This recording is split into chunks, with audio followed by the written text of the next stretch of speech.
and welcome to ECI831 The Show. I'm your host, Dean Venderman, and today we'll be taking a look at my summary of learning for ECI831, or better known to me as Where Did My Fall of 2019 Go? We have a jam-packed show for you today. We're going to be exploring social media, the good, the bad, and the ugly. We're also going to take a look at the impact of open education resources and open education practices. We have an amazing lineup of guests today. We're going to talk, first of all, to Jennifer Casa-Todd, well-known author and librarian, about social media. We're going to talk to Dr. Verena Roberts about open education practices. And we have our own doctor, Dr. Alec Kuros, making a house call, talking a little bit about open education resources. So please sit back, enjoy. I'm looking forward to the show, and let's do this. ECI831 Show presents Social Media Funnies. All right, looks like the art of conversation is not lost at all.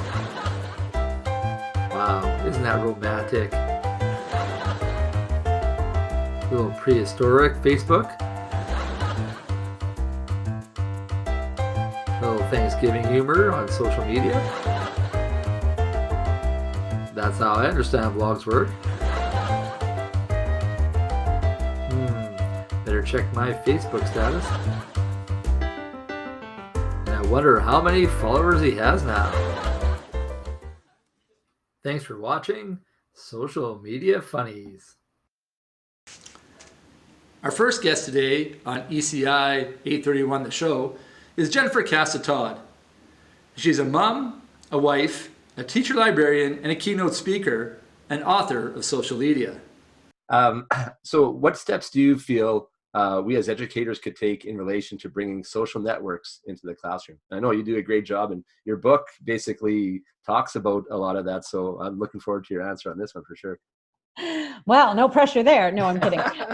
Well, I would say first professionally, right? I think that those of us that are online and know what a PLN, professional or personal learning network is, in some ways have an advantage, because we're in these authentic spaces learning from one another, and we know what questions to ask about those spaces because we're playing in the spaces. So I would say if you're not in a public space like that, to see what it's all about, following educators that are smarter than you and that have lots to share and and who are positive, then I think that's your first step, right? Because then I know for me in those early years of Twitter, I didn't say a thing. I just lurked and learned.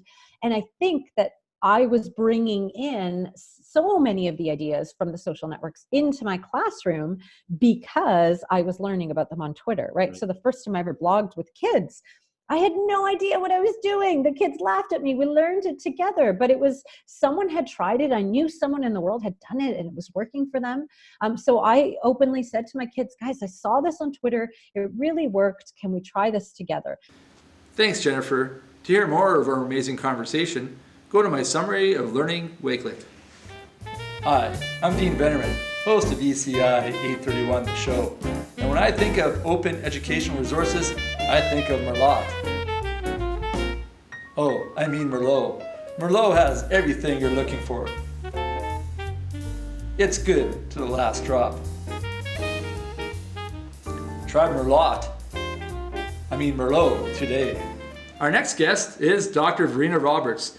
She's a K-12 and higher ed educator, open learner, elephant in a room examiner. She's also a sports mom and continues to expand learning opportunities for all. So would you mind unpacking this statement a little bit for me? And I really tried to shorten it. It was inspired by the work of Catherine Cronin. So if you want to look to see where I was inspired, it was Catherine Cronin and actually Alec Kuros, ironically. Because of their work, Alec in particular was with networked learners as teachers as networked learners. And then Catherine Cronin has worked in higher education. But when I thought about open educational practices in K-12 context, and in particular, I was talking about high school, to be fair, so we'll contextualize it, but that's actually the first point. When we think about open learning in K-12, it isn't open and closed. It's a lot of gray. And that's because we have legal implications, including like in Alberta, we have our FOIP legislation for privacy. Yeah, we have that Yeah, as well. of course. And then we also have legal implications as teachers and like thinking about what do we want our students to say in open and public environments that could influence their future. And while I think that is part of our job to prepare them for the future. I think everyone would agree with that is I do for sure, yeah. So therefore, we have to think about we are not just teaching learners like as adults where we don't need to worry necessarily about what their digital identity looks like. So we have a different context. We also have learners, just like adults, as I've well understood as well, that don't necessarily have the digital literacy skills to think about how to use technology for learning. And so that's Exactly. what open educational practices are really thinking about. They're about how can we as teachers support our students, and in this context that we're talking today, our high school students, but using technology for learning. Thanks, Dr. Roberts. To hear more of our amazing conversation, check out the podcast on my Summary of Learning Wakelet. Hi, I'm Dean Bennerman, ECI831 The Show. And when I want to go surfing, I always take my best pal with me, Wakelet. Wakelet allows me to curate, to collaborate, to critical think, and more. Sail the 7 seas with Wakelet. You'll be glad you did. Ride the Wakelet wave. Our third guest is Dr. Alec Kuros.